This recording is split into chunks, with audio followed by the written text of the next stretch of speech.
I'm really delighted that we have Rosalie Wang to speak to us today about the future of our everyday lives, older adults, caregivers, and AI-enabled health and social care. Rosalie is a faculty fellow with us at the Schwartz Reisman Institute this year, and she's an assistant professor in the Department of Occupational Science and Occupational Therapy at UT. She's an affiliated member of the University of Toronto's Robotics Institute and an affiliate scientist at KITE, the Toronto Rehabilitation Institute, University Health Network, a member of their AI and robotics in rehabilitation research team. And Rosalie's research focuses on developing, evaluating, and implementing technology to enable daily activity participation and social inclusion of seniors and people with disabilities. She's leading research in robotics for post-stroke rehabilitation and on the use of information and communication technologies by seniors with cognitive impairments. And as an AgeWell investigator, she co-led a national project on enhancing equitable access to assistive technologies. And this is why I was so delighted to have Rosalie join us as a faculty fellow this year. I think this is an important direction for us to be connected to. And we were just chatting before we started about the amazing features of this interdisciplinary community. So really looking forward to this conversation. So I'll pass it over to you, Rosalie. All right, thank you so much for the introduction. I'm just going to share my screen here. Jillian, thank you so much for the introduction. I've been watching the SRI talks with great interest and awe at the level of engagement as we were speaking earlier, and just really, really impressed with the diverse topics that are covered. And I've learned a lot, and I really look forward to learning more. And it is such a great privilege to be a part of this community, so I really appreciate that. So today I'm going to be talking to you about the future of our everyday lives, older adults, caregivers, and AI-enabled health and social care. So full disclosure, I am not a specialist in AI and I'm not an ethicist, but what I am is a occupational therapist and a rehabilitation sciences researcher. And the area that I specialize in pertains to people's participation in their everyday activities and their potential to participate in activities that contribute to their health, to their well-being, to their communities and societies, and overall meaning and purpose in life. And so technology does play a big role in all of these aspects, and it does really is a huge component of our environment that really contributes to us doing all of those things. So I very much identify as a learner, and I might not have all of the terminology to express all of the ideas that I have for all of the diverse perspectives. So I'm hoping that others here would be able to help me fill in some of the blanks and ask a lot of questions to sort of help me to expand some of my perspectives here.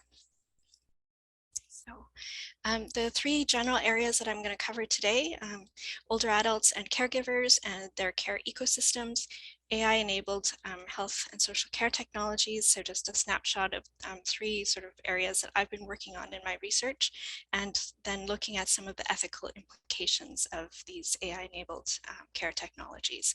And also again, presenting just a couple of areas that potentially would be interesting to focus on. And then the final part, I'll be posing a few questions that will be related to the project that I would be hoping to sort of explore more as part of this SRI fellowship. So I'm going to start off with a quote, just for some context. So if everyone lives long enough, they will eventually become disabled. We are a minority group that everyone can join, or anyone can join at any time. And that's from Judy Human, a disability rights activist. And this is really just to really emphasize that older people, caregivers, are and will be all of us, our siblings, friends, parents, grandparents, everybody. And so the next part, I'll just talk about the aging population, disability, health and social care supports, and care ecosystems, and just to sort of give the backdrop for some of the technologies that I'll be talking about. So looking at the statistics, so in 2019, 1 billion people who are 60 years and older worldwide, and it's projected to grow to 1.4 billion in 2030. And so that's potentially related to people living longer and a decline in fertility, but also improved healthcare, although there are some significant disparities in some areas. These trends do have many implications for how we ensure older people are able to support themselves and how we best sustain support for older people in the background of changing socioeconomic and political circumstances.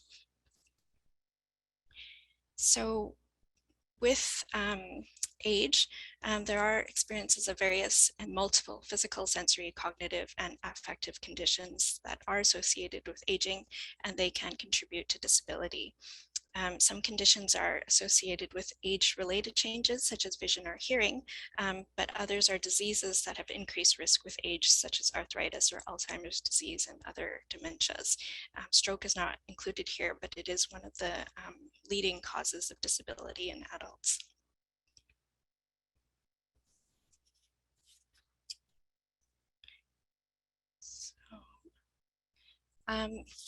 Most older people do want to live at home, and they do, with support from family, friends, or paid caregivers. And so the good news is about 90% in Canada continue to live at home. And in terms of long-term care home residents, it's less than 10% of our population. So those are some of the health and social care supports that we have, mainly friends, family, and paid caregivers. So when we talk about a care ecosystem, again, family and friends form the majority of that. We also do have our healthcare professionals and other professionals, so doctors, pharmacists, nursing staff, and rehab professionals, and often other social services supports.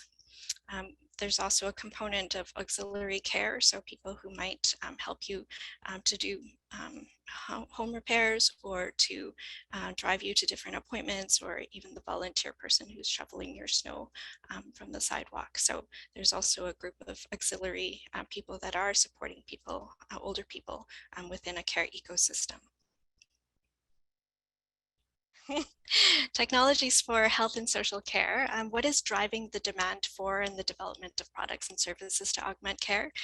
So, of course, the increased number of older adults who are needing care. There's also, at the same time, a shortage of working age caregivers. And some of these caregivers are also older adults, so a partner or a spouse, who may potentially have health conditions of their own. And of course, changes in family living arrangements, where potentially technologies might help families to be able to provide care at a distance. So ever growing demands for health and social care budgets. So struggling to meet the growing demands for services. And it does also lead to a stronger emphasis on self-management of care needs. And so technology can play a significant role in helping people to self-manage their care. So when we talk about AI-enabled care technologies, sometimes the terms smart versus smart or intelligent are used interchangeably. There are some differences related to that, but with some of our applications, there isn't always a clear boundary when something transforms from smart to intelligent. And so with this presentation, I'm going to use the term that is the most commonly used and familiar within those research areas. So assistive technologies and living environments are both components of AI-enabled care technologies. And so they can be products and services that help both older adults and their caregivers often. And they can also be a means of delivering or supporting care. And of course, they're very flexible and often potentially universal, being able to assist across many different domains. So promoting health and safety, well-being, enabling independence in daily activity performance, and also supporting social and community participation. So I'm going to talk about 3 different areas of AI-enabled care technologies that I'm familiar with based on the work that I've done. And that's looking at intelligent wheelchairs, personal assistive robots, and smart homes. And of course, these are just some of the examples that might be possibly out there in research. I apologize again for the slides are quite heavy in terms of text. I do have some videos. Hopefully we'll have a bit of time to kind of pivot to that afterwards. So intelligent wheelchairs potentially can enable safe and independent mobility and daily activity performance of users who may have physical, sensory, or cognitive limitations. And with cognitive limitations, we will get to some of the ethical implications around that as well. Just in general, some of the functions that these intelligent wheelchairs might have, you'll see some consistencies in the first sort of area around collecting data about user status, about the device status, and the environment. So a lot of information can be collected from a lot of different kinds of sensors that are being used within these systems. And of course, they can monitor, assess, and make predictions about the user, for example, about their health, driving habits in the case of wheelchairs, and their driving performance, and their safety, and potentially even their learning capability. And the learning capability of the person being able to be predicted would be useful because clinicians need to make determinations about whether or not somebody would be able to use a powered wheelchair. And some of the really important functions of intelligent wheelchairs is that they are able to offer obstacle or collision avoidance, assisted navigation, so semi-autonomous or autonomous driving, and a possible application is being able to collect users in groups. We'll get to that example potentially with our discussion about ethical implications. So it also potentially could offer automated, adaptive, and multimodal feedback to users to enable their driving and to be able to accommodate their abilities. Another potential feature is being able to adapt to users' driving performance or situational demands. And so that is really important because people's driving capability might decline over the course of a day if they get really tired. So that might be something very important to be able to accommodate to. So potentially going from semi-autonomous to autonomous driving at some point during the day, or situational demands like if somebody's driving indoors or outdoors and there's a difference in the complexity of the dynamic obstacles within that environment.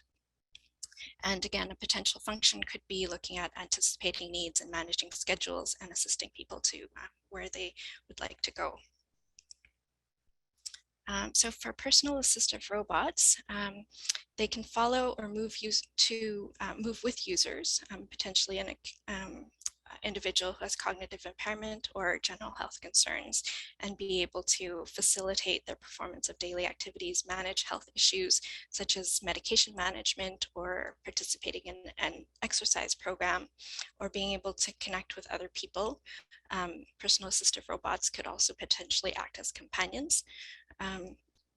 So some of the possible functions in terms of what the AI capabilities might be are looking, again, collecting data about the user or the environment, being able to monitor, assess, or make predictions.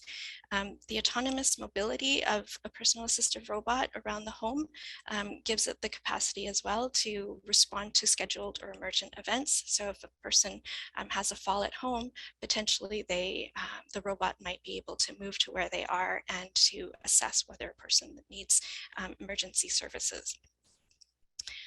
So there's also the potential for automated, adaptive, multimodal user prompts to enable somebody to perform different activities. And so some of the activities that we've looked at in our research is looking at a robot that facilitates hand washing and tea making, so very specific activities that we stage different types of prompts in order to allow the person to successfully complete the activity. There's also potential for the robot to provide guidance and prompts to help somebody to learn something new as well. And the potential really useful thing having artificial intelligence or AI included is that it can adapt to potential changes in needs, preferences, and activity performance. And so for somebody who has a cognitive decline as a result of Alzheimer's disease, for example, their cognitive abilities are anticipated to decline over time. And so the possibility of the system being able to recognize that changes are happening and be able to modify its response over time would be extremely useful. And again, capability of anticipating needs and managing schedules. So finally, we have smart homes, which can potentially assist people with frailty or other health concerns to manage health issues, be able to connect them with other people because of concerns around social isolation, or achieved other daily goals. And you'll see consistency here, being able to collect a lot of different kinds of data, monitor, assess, and make predictions. With smart homes, as we see in commercially available products now, we can make automated changes in environmental conditions to improve comfort, to alert for safety concerns, or be able to facilitate daily activities. For example, if you have smart appliances that have quite a few automated functions as well. So with older users who potentially are living with cognitive impairment or other things associated with frailty, it can also, again, adapt to the user's needs, preferences, and activity performance or situational demands over a day or a longer period of time. And again, anticipating needs, managing schedules, and things like that. These are some similar functions to the assistive robots, and others have looked at combinations of smart homes and assistive robots so that they're able to be two different kinds of systems that are used in conjunction with the robot being one of the user interfaces. So we're going to switch now to look at some of the ethical implications of some of these technologies that we've talked about. And again, I'm not an ethicist, but some of the two sort of domains that I've been exploring quite a lot in relation to this work is biomedical ethics and technology ethics.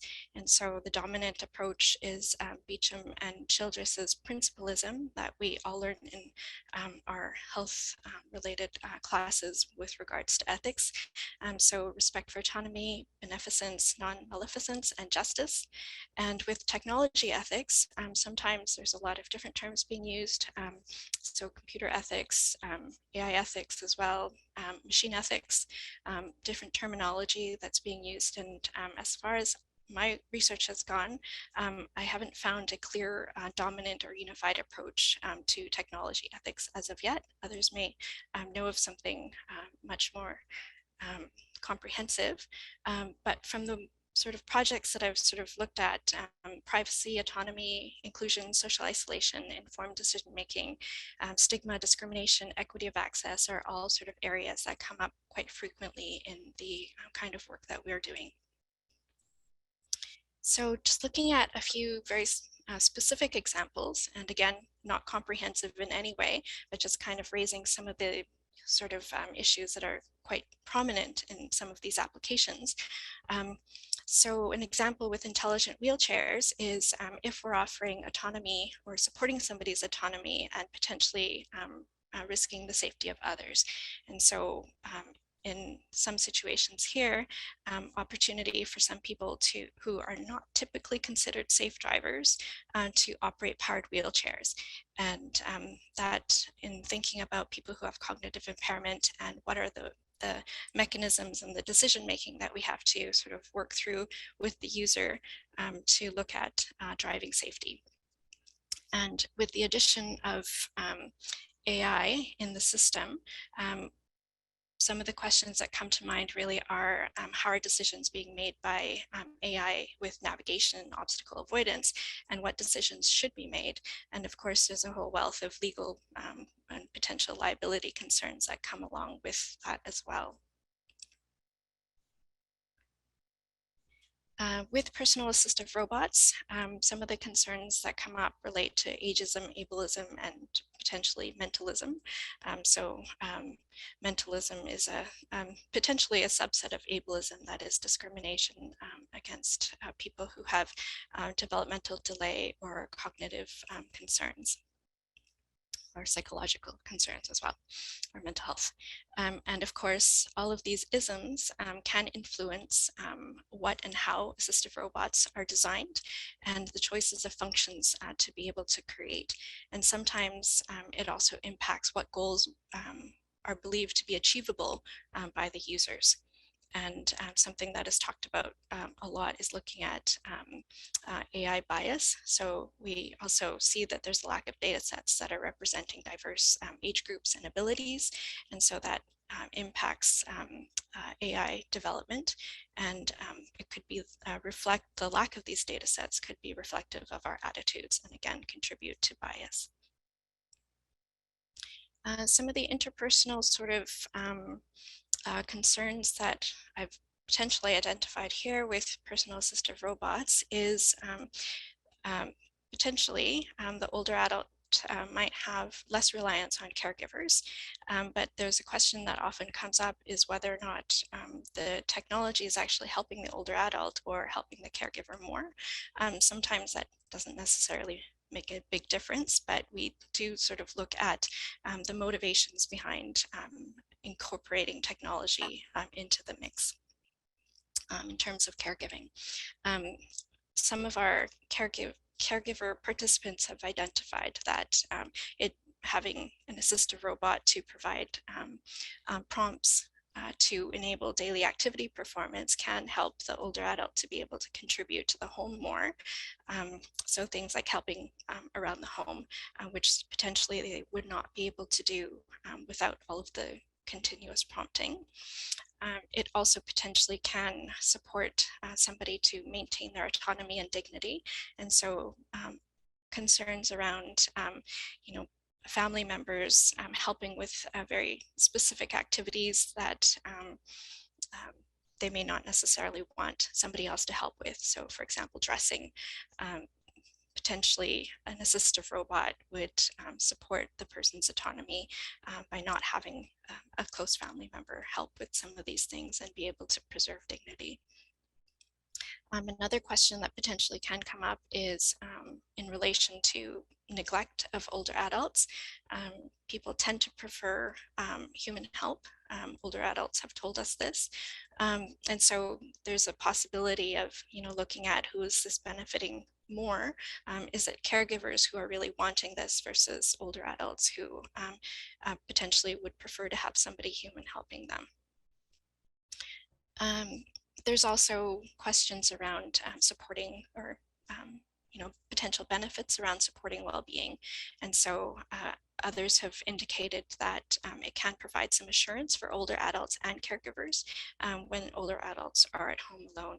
And so a situation where somebody who has cognitive impairment is wondering where all of their family members are and are constantly asking and repeating questions, for example, or gets very, very distressed when people are not around who they expect to be around.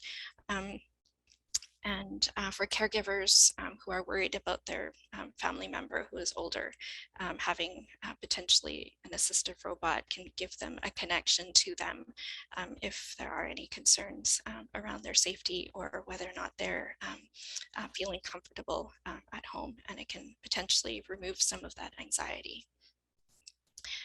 There's a lot of discussion around assistive robots being social companions.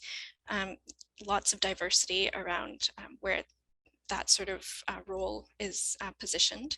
And so some feel that assistive robots are mechanical tools that help them to do various things around the house. Others feel like it's an entity that they can engage with and have conversations with and develop friendships with even. So there is also concern around stigma with adoption of technologies, and some of the older adults that we've talked to indicated that it's potentially for somebody who is a lot more disabled than they are personally. And so it might help somebody who doesn't have personal family to help them, or somebody who is much more disabled compared to where they are at that present time. And so there is a concern around if the technology potentially could be beneficial, but people are not accepting of it because it doesn't reflect who they are in terms of their perception of their abilities. So finally, with smart homes, some of the big issues that come up with that are looking at privacy and informed and supported decision making. And so some of the privacy concerns particularly relate to sensitive information and who has access to that information. And privacy concerns are often included as one of the major factors for adoption of smart home technology by older adults. Interestingly, privacy concerns may be less important if the technology is perceived to be useful. And so it also does, there's also the other element of that is people who have poor health often prioritize the benefits higher. And so they may not necessarily see the privacy issue as big of a concern compared to somebody who has better health. One of the things with the populations that we are working with who potentially are socially vulnerable or have cognitive impairments is informed decision making or supported decision making around adoption of different types of technologies. And so informed decision making does require knowledge and understanding of the technology, its intended purposes and uses, potential benefits and harms. And some of the questions that we have are, how do we best support decision making with technologies that may be very opaque in terms of how decisions are being made within the technology and what things are being actuated, I guess. And also complex terms of use, whether or not there's full understanding of what all of the sort of terms of use might be for use of this type of technology. And so what are some of the things that we need to be able to do in order to support people to make the best or the most informed decision for their level of cognitive abilities, and also bearing in mind potential social vulnerability. So with regards to interpersonal relationships, again, we see potentially less reliance on caregivers. So helping, and the question of whether it's helping older adults more or helping caregivers more, and also potential neglect of older adults and preference for human help. And so those are very consistent with the assistive robots in terms of relationships. And again, similarly with assistive robots, being able to support well-being and safety, providing some assurance for both the older adult and caregiver if the technology is in place. And going back to some of the privacy concerns related to interpersonal relationships, looking at how you manage the access by family members and others who may want the information, but decision-making and negotiation needs to happen with the older adult to determine what information family members should access or should have access to. So, all right. So some of the questions that I have related to the sort of topic of work focuses primarily on some of the interpersonal relationships. And so some of the questions that I have that hopefully I'll be able to explore in a lot more detail within this project is how might integration of AI agents as supports in a care ecosystem transform interpersonal relationships, and how might they help in terms of potentially being a mediating force or make things worse potentially by increasing conflict. And what is the impact of AI agents on older adults' sense of individual and relational autonomy? And so we've sort of looked at some of the sort of nuances of interpersonal relationships and how does that sort of potential for communal decision-making reflect when we include AI agents in the mix. And questions around who contributes to decision-making, whose information has authority, and how are care decisions being made. And for sort of the more practical applications part of it, moving forward, can we design them to be moral and value and evidence informed, and offer recommendations to support decisions for care planning and care delivery? And finally, how can we support development and implementation that reflects our ethical and social values? So those are some of the questions that I have sort of moving forward that I will explore a bit further. And I think we've got some time for 2 videos.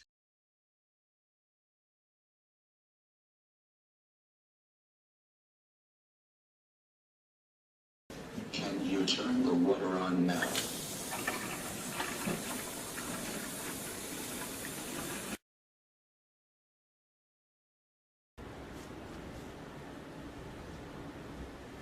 Try pressing the switch to boil the water.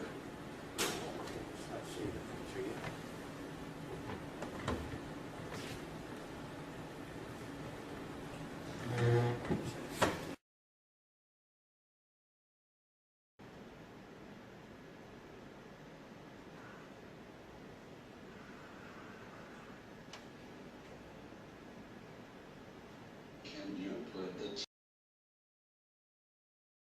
garbage bin now?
Could you give us some context of what's in this video?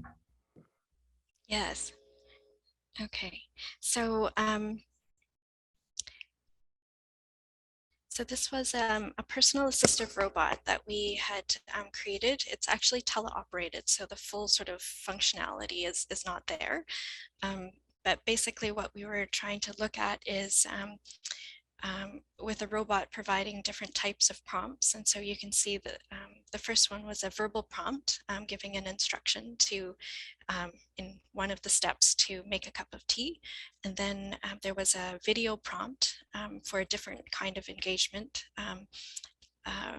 to include a different step within that tea making process. So it was the different prompts were graded depending on how responsive the person was to the initial prompt. And so if the verbal prompt didn't work, we would try the video prompt. And the final was a body posture movement of the robot. And so you could see that with the robot orienting itself towards the garbage bin, the person who was looking for the receptacle for the tea bag, she initially put it into the sink. She was alerted by the robot moving, and she actually turned to look at where the robot's directed, where it was directed, and then saw that the garbage bin was behind her. And so different sort of ways in which the robot could deliver information to support successful performance of the step. So. And this was a study that we did with 10 older adults who had mild to moderate Alzheimer's disease. And so we wanted to see their responses and how responsive they were to using a robot to sort of follow steps for daily activities. And we interviewed them afterwards, and we also interviewed their caregiver who was watching the interaction as well to see what their responses would be. And let's try this second video. I'll describe it first and hopefully it'll play. So this is a video that is from Braze Mobility. So they're a startup company that was started out of U of T, and they have blind spot sensors for powered wheelchairs. And so this is sort of the beginning steps of being able to detect obstacles, and they're adding more complexity to it as well. But it started off with a lot of background research looking at collision avoidance and collaborative control, navigation, and also looking at different kinds of prompts, again, to be able to support people to carry out the steps successfully. And so as the product sort of evolved from the fundamental research that was being done into a commercially available and viable product, Pooja Vishwanathan, who's the founder, she did her PhD at UBC and did her postdoc at U of T and Toronto Rehab. And so she's created this product now that is commercially available, that is able to detect obstacles behind. And this is one of her customers actually providing some background information about how the sensors and the system works for him.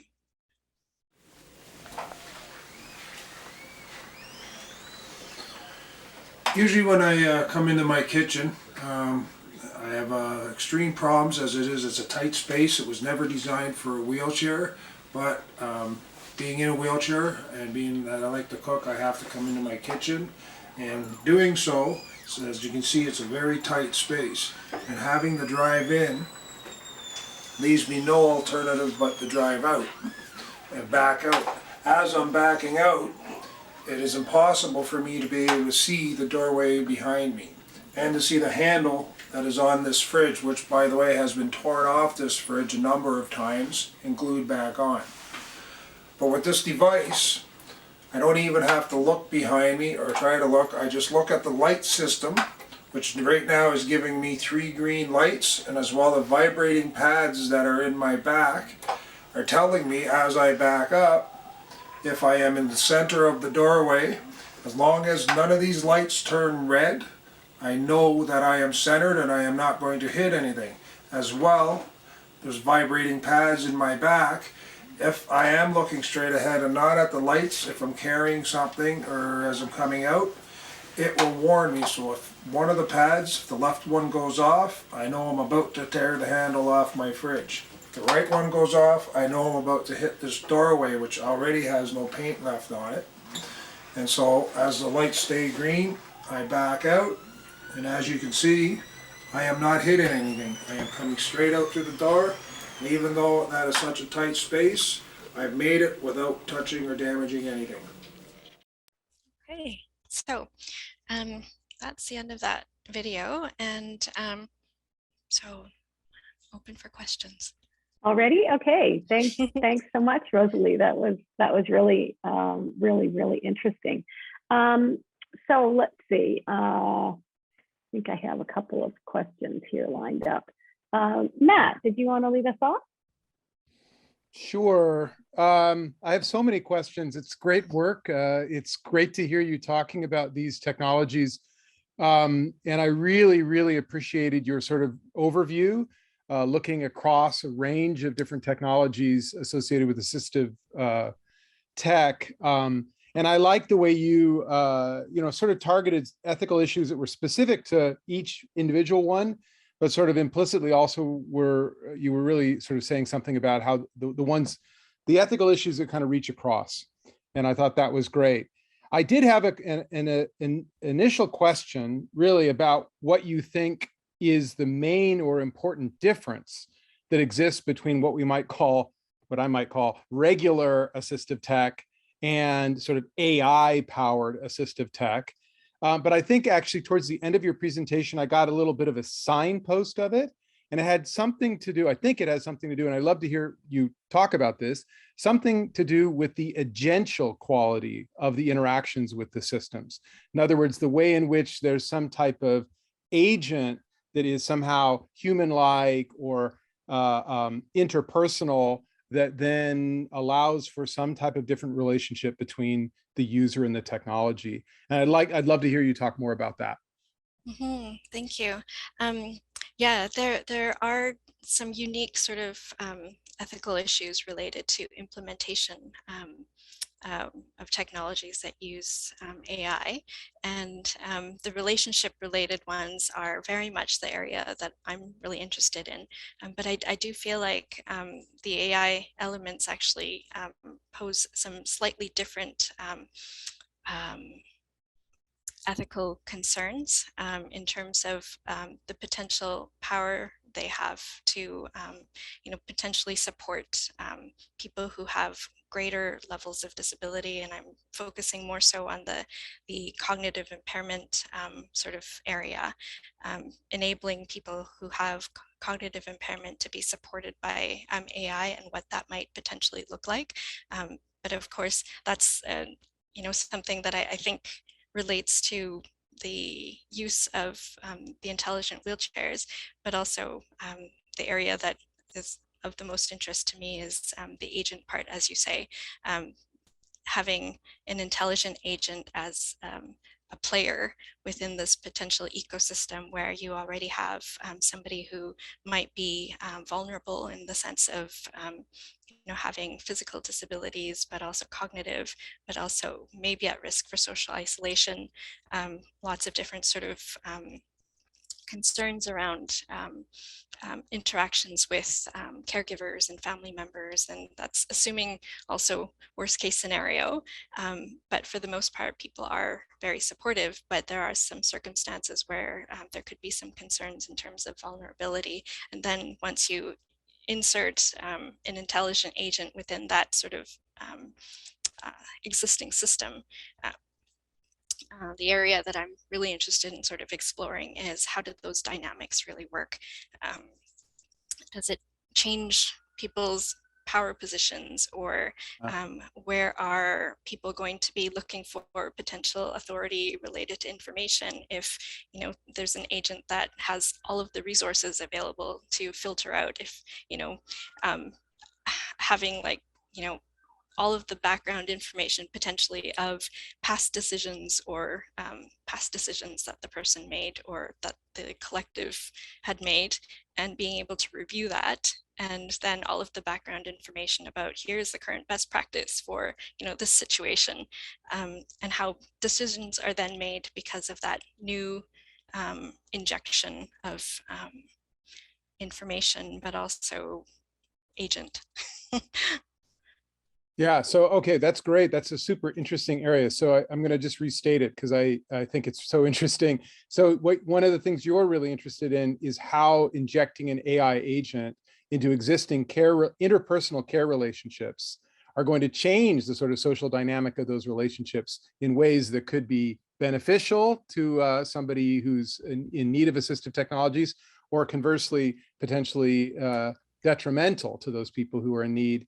And obviously, I guess, because of the context that you're working from, you're also thinking about the care worker or caregiver themselves as somebody who's going to be somehow,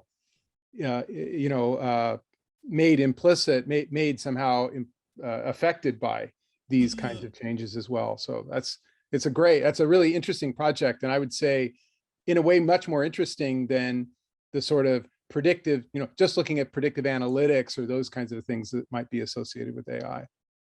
Thank you. Thanks, Matt.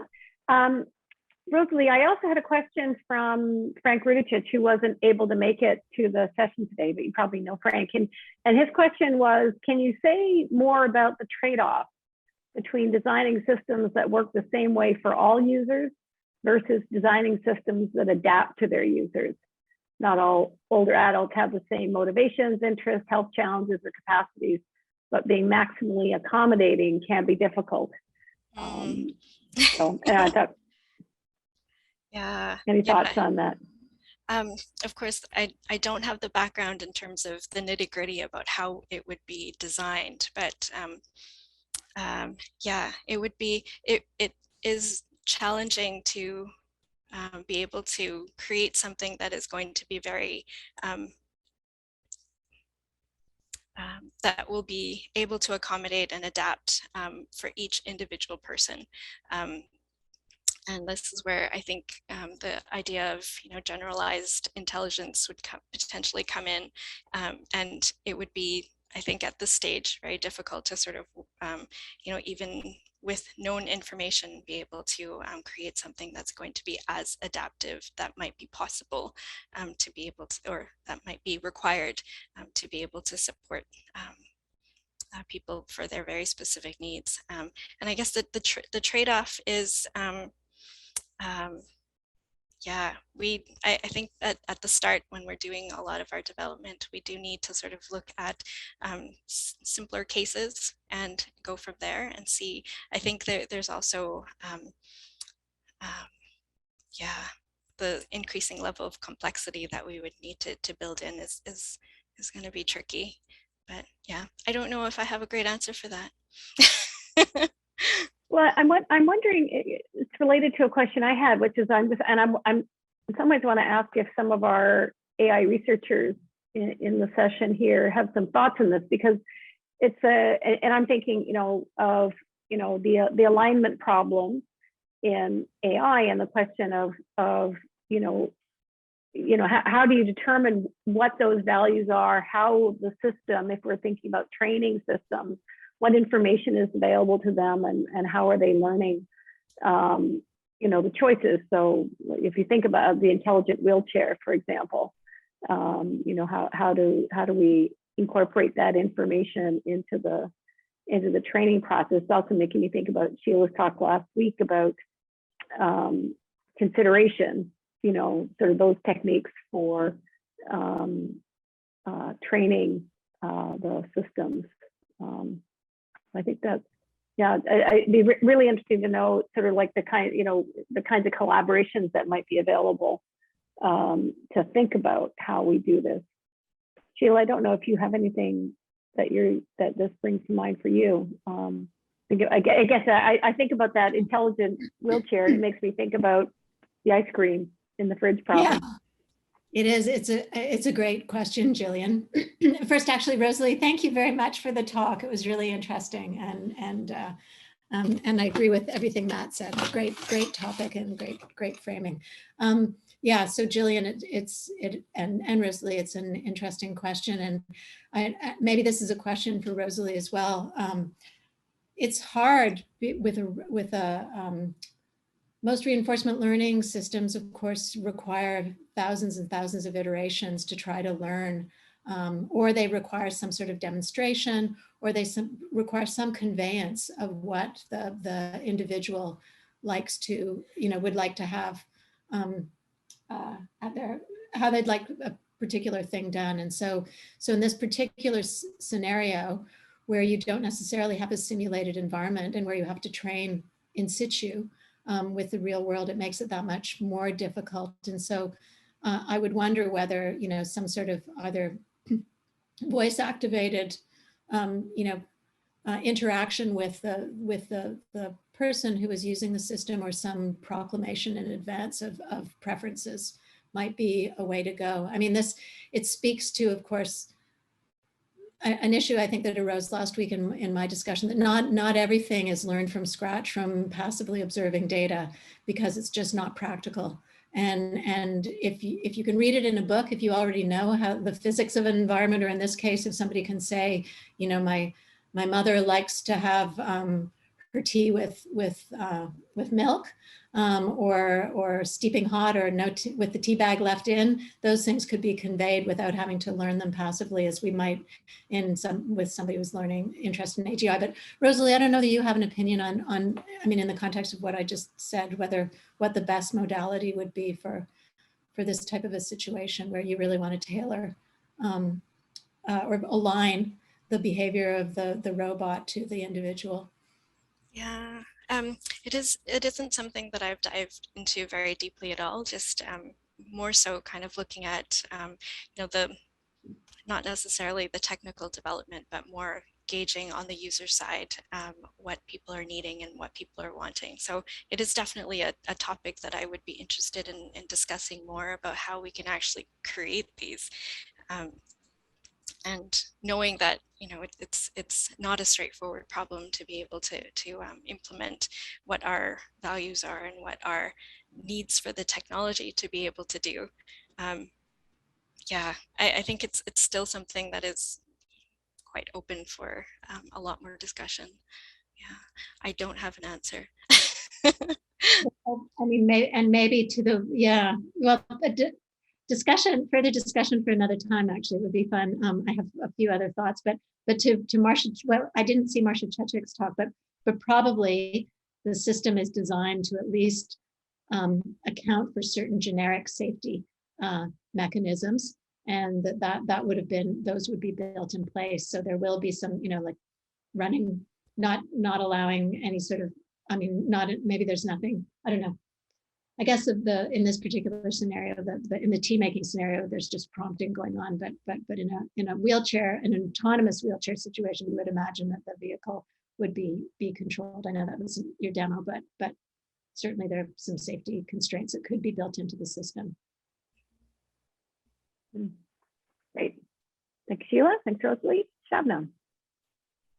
Thank you, Rosalie. Great talk as always.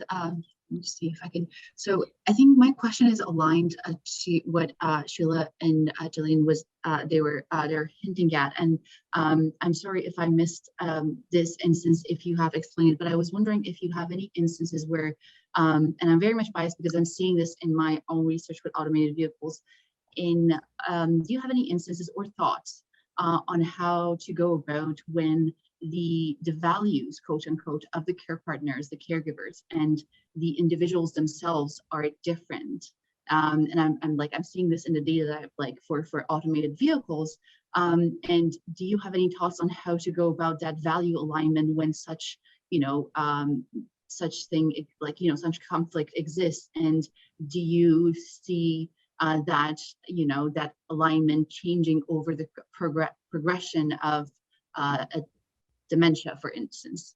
I know as you're familiar with my research, I know you appreciate how I'm biased, where but I wonder if you have any thoughts on that, or if you have encountered that in your usability studies, and if you have any opinions on how to go about it, essentially.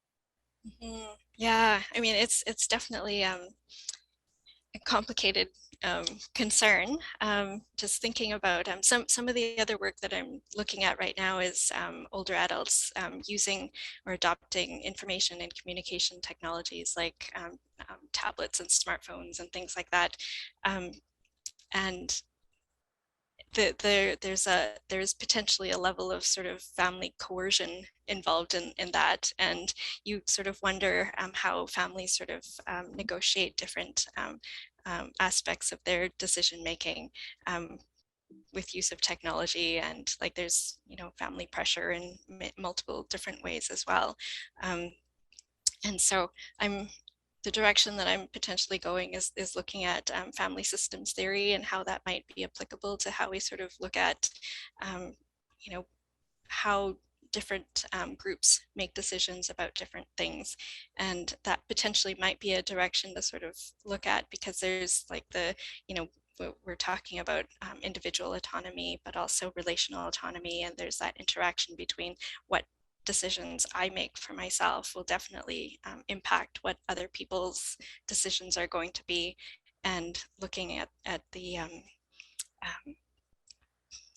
how we might be able to kind of negotiate different aspects of choices and things like that. Yeah, that's just from my background research so far where I'm at with looking at those kinds of alignment issues. Thank you, Rosalie. Thanks, Emil. Jack. Thank you. I was very interested when you were talking about how the care tech might change the care workers' experience and how it might help them. So on the one hand, you have a standard conversation about technology doing things that humans are currently doing and how that will change. Is it cheaper than getting humans to do it? Will there be more caring that would be good, or more assistance? On the other hand, what happens to those people who are being disrupted and so on? But there's also a whole history of debate within feminist theory about care work, which is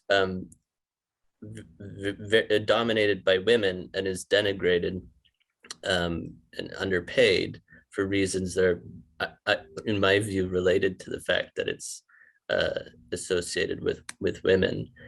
So I'm wondering if assistive technology, how that interacts with the gendered aspects of care work and whether that will change it. But maybe this is like a totally different research topic from what you have, but it's where my mind goes when I'm thinking about the how this technology is going to change care work. Like, we haven't figured out how to value care work in our society, and one reason there's a shortage of care workers is that we don't pay them. So like I'm thinking about those interactions. It's a really great point, because when I was thinking about this, there are ethical sort of approaches that are feminist based, and I've opted at this point in time not to include it just yet. So looking at the ethics of care, which are all very much based in feminist, or have backgrounds in feminism, and some of the critiques of those approaches are really it's looking at women as the primary caregivers, and where does that then place men in this situation. And so yeah, it is something that I've been sort of contemplating as well. And in some of the other research that I've read, men seem in general to be more amenable to using technology in care. And so there's an element of sort of gender related to that as well that I think warrants some further exploration, and whether or not there's, the preference for human help or human touch, how that sort of potentially comes into play in terms of decision making around who's providing care, and whether care decisions are made differently when they're made by men and women, or men or women, collectives of men and women, or other groups. So it's definitely an area that I've sort of tabled to explore further. That's very interesting. Thank you. Rosalie, you had some questions at the end of your talk, which and then we saw the videos, and so maybe you should ask us those questions. Maybe we can see what people on the call think about those questions. You could pick one. I'm just going to pull up my screen again here.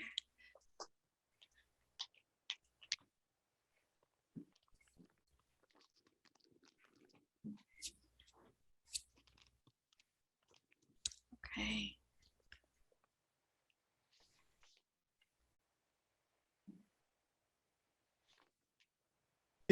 If I can say something, and maybe you could comment on it, Rosalie. I'm part of a project that's building a sort of a human mimicking conversational agent for therapeutic use. And one of the things that we really have been playing with is sort of denaturalizing ideas of humanness in thinking about that design. And part of that is actually because humans are, they're sort of like some negative aspects of humanness in terms of counseling relationships. For example, exerting your own ego is not actually something that's always necessary or desired in a counseling relationship.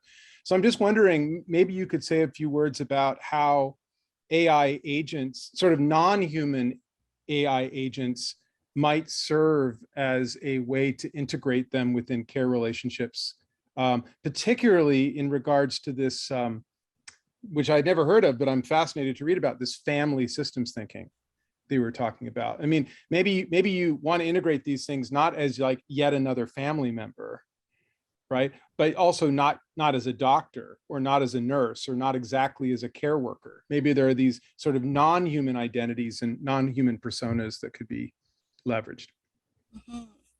That's a really great point. Just thinking about, yeah, the role that we think that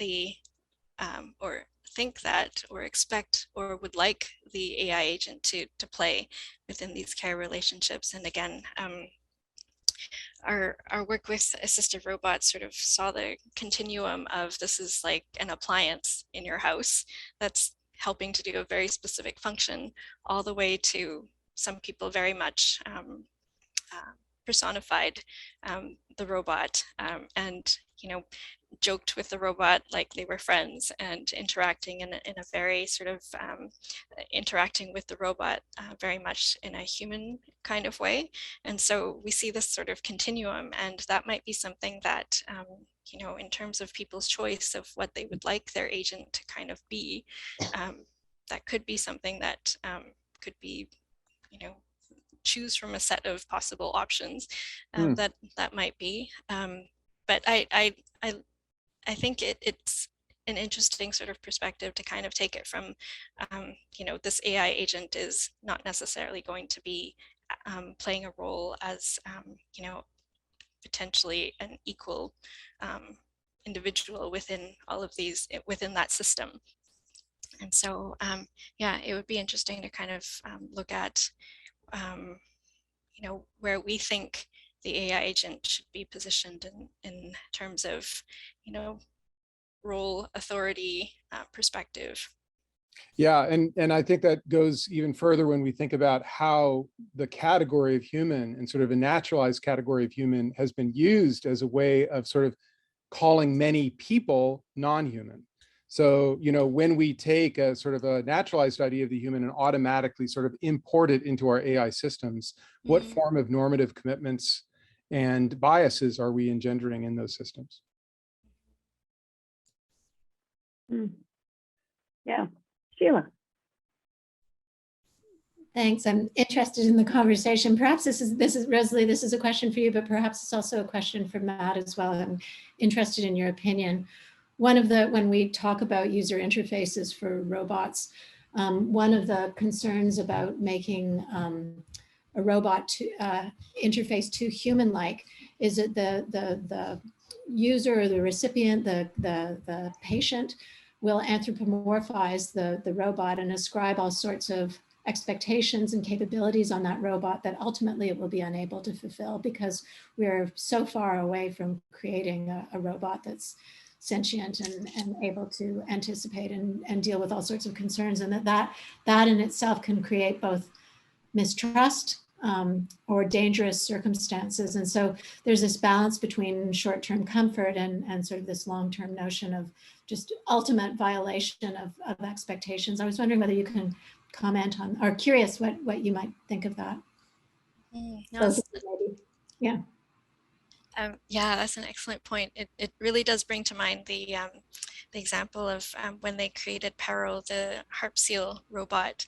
I don't know if most people are familiar with that, but yeah, the expectation of a harp seal as a pet companion for seniors who have dementia. I think they had initially started with more of a common animal, like a cat or a dog, but then it raised a lot of expectations around how people expected it to behave. And so they kind of went for a very, still a cute, cuddly animal-like form, but a harp seal most people have not encountered before. And so those expectations weren't really there for it. And so yeah, thinking about, whether or not our AI agents in these scenarios should be more human-like versus something of an entirely different sort of construction all on its own, might really sort of help to address some of the expectation of what the expectations we might have of it. Yeah, it's interesting. People talk, one area of research in recent years, and of course, Jillian Anka Dragan did her PhD thesis on this, is this notion of legibility, that a robot is acting in a way that somebody, a human being or some other agent that's watching that robot can understand very quickly what they're doing. And the classic example is, if you're picking up two things, that you steer your hand and exaggerate your movement to make very clear the thing that you're picking up, for example, if you're a robot arm. But this might be another dimension of legibility where somehow you want the interface to be able to communicate or circumscribe the capabilities of the agent in some way that is effective, but without having to actually say, these are the things I can do, these are the things I can't do, but to still create a nice environment, but implicitly communicating the limitations of its capabilities. Mm-hmm. So can I ask Matt, what's your opinion about that? I love it. I mean, I have to say, I think this idea of alternative, I'm just going to sort of rephrase what you said, alternative non-human but agential subject positions as a starting place for the design, for the interface, really thinking of this as an interface problem. And I loved also what you just said about the idea of legibility around these things. Because I think that is sort of that's part of what is at stake. But the other part that is at stake is, at least in the context of the project that we're working on, is around, not just legibility, but also sort of making explicit that the robot sits in sort of an alternative human position.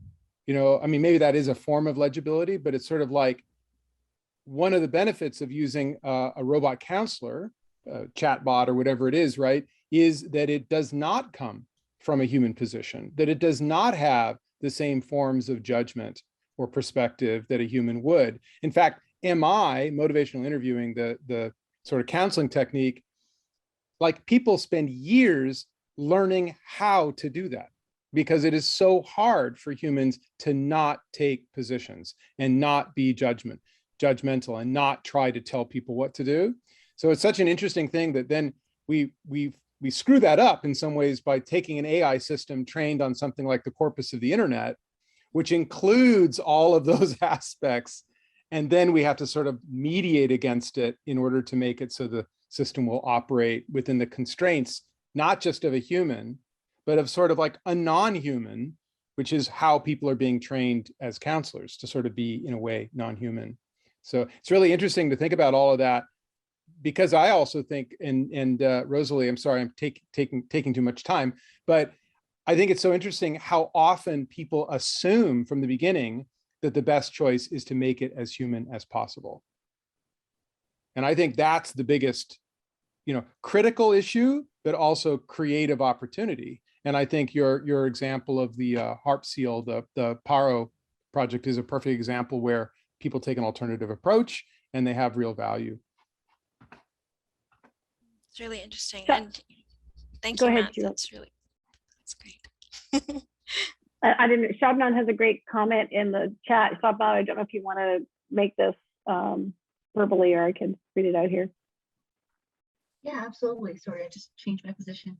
But just to comment on what we saw, like experimentally with in the case of automated vehicles and older adults, it was really interesting that they had experience with the system in a driving simulator, but when they had no knowledge about the capabilities of the system, it goes to the point that Shayla made about distrust, and like it can go both ways, right? Like misuse or disuse. In this case, it was disuse because they thought that the automated vehicle will have challenges in the driving conditions that they themselves have challenges performing tasks of driving. So it was interesting that they projected their own kind of limitations on the system. And it was really different among the individuals, but the theme was similar. Interesting.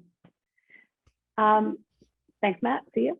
So, Rosie, one thing that I wanted to ask you, but just looking at these questions and thinking about, some of the comments along the way of, is this serving the older adult or the disabled person, or is it serving a caregiver? And I guess I sort of wonder if that isn't, the interest of caregivers is actually a part of the system, right? Like, we can't ignore the interests of caregivers.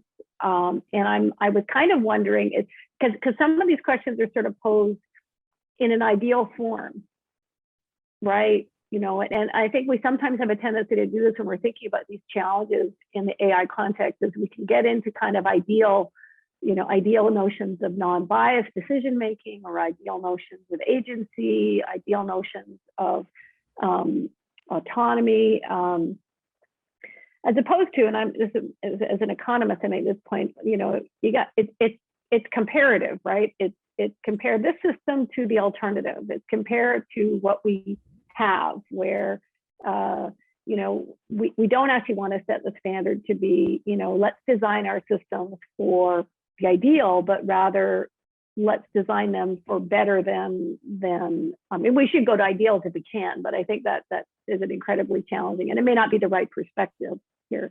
So really, I guess I'm making 2 points. One is about, even like in thinking about ethical decisions about caregiving approaches, what is the attitude towards taking into account the interests of the caregiver, and then also just thinking about, relative to the alternative,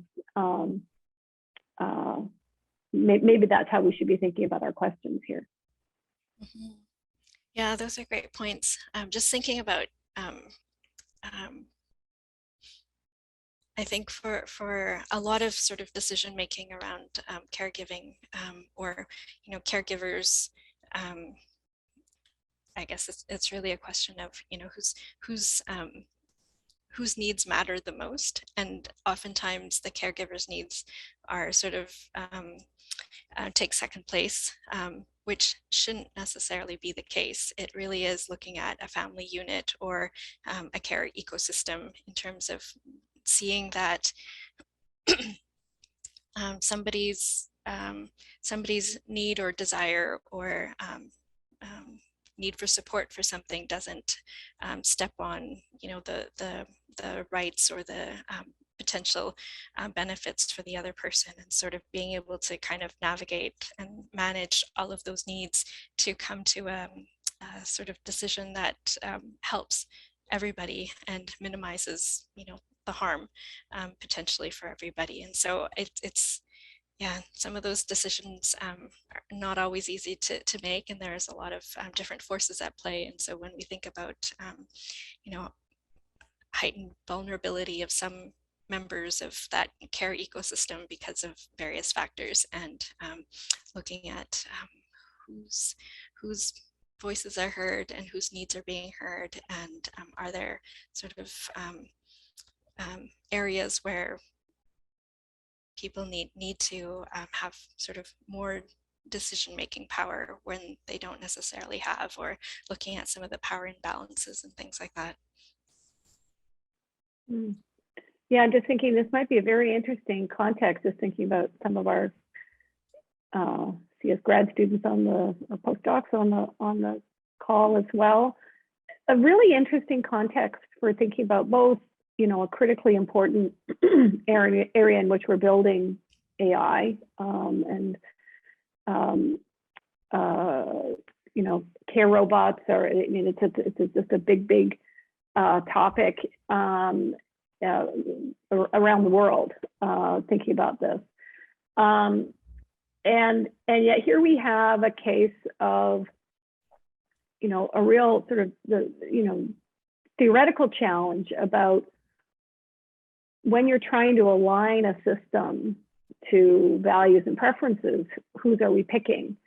And there's sometimes in these conversations, there's a tendency to say, well, first of all, we'll figure out how to align to a single person, sort of thinking of it as a personal assistant. And yet this is a context in which you'd have to say, no, you have to think about aligning to the system, to the ecosystem as you're describing it. The way a long-term care home can function, right? What works for functioning in that long-term care home, or for a couple, an aging couple with different levels of ability. That kind of a great problem to think about how you address it. Again, I'm thinking about Sheila's work last week. So really wonderful questions here to explore, and lots of richness, I think, as a setting for like animating our thinking about what are the problems we should be trying to solve. Sheila. I was just going to, plus one, amplify what you said. And interestingly, we've been doing these embedded ethics courses or modules in computer science, in some of the computer science classes. And one of the things that we've been using, very much apropos of Jillian's comments, is this notion of different stakeholders and designing for all the stakeholders who are going to be affected by the technology that's being developed. And this goes beyond AI, it's computer science in general, that because computer science technology affects so many different stakeholders in so many different ways, that you really have to develop design principles that design for the whole ecosystem and not just for the immediate user that you think about when you were in days of old.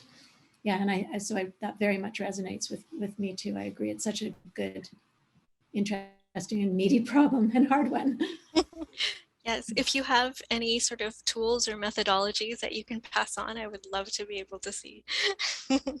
I think this would be a great thing for continued conversation. And I just pointing out, so Sheila's on the steering committee for the AI 100 study, and I was on the study panel this year, and our report just came out. I just dropped a link into the chat. And one of the things that's reported in the report is one of two workshops that were held, one of which was on coding caring. So very much the kinds of topics that you're thinking about, Rosalie. So I think there is quite a vibrant community. And as I say, the expertise you're bringing in terms of, the dynamics of these systems and the rehabilitation and dealing with, understanding of the context.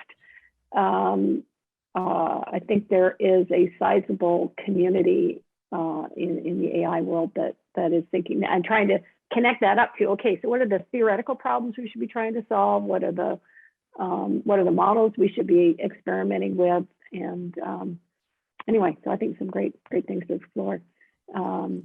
So thank you so much for your talk. Really enjoyed it, and thank you everybody for joining us. I'm just quickly looking over to my notes here. So this is our last seminar for the year 2021, and we'll be starting up again in the new year. January 19th will be our first talk, and it's going to be Richard Watson, Associate Professor in Natural Systems Research Group at the University of Southampton School of Electronics and Computer Science. I think this must be a Dennis connection here, right? We're looking forward to that. So we'll look forward to having you all back here in the new year. Have a wonderful break holiday. Good luck with everything, and we'll see you all soon. Thanks again, Rosalie. Thanks, everybody. Thank you.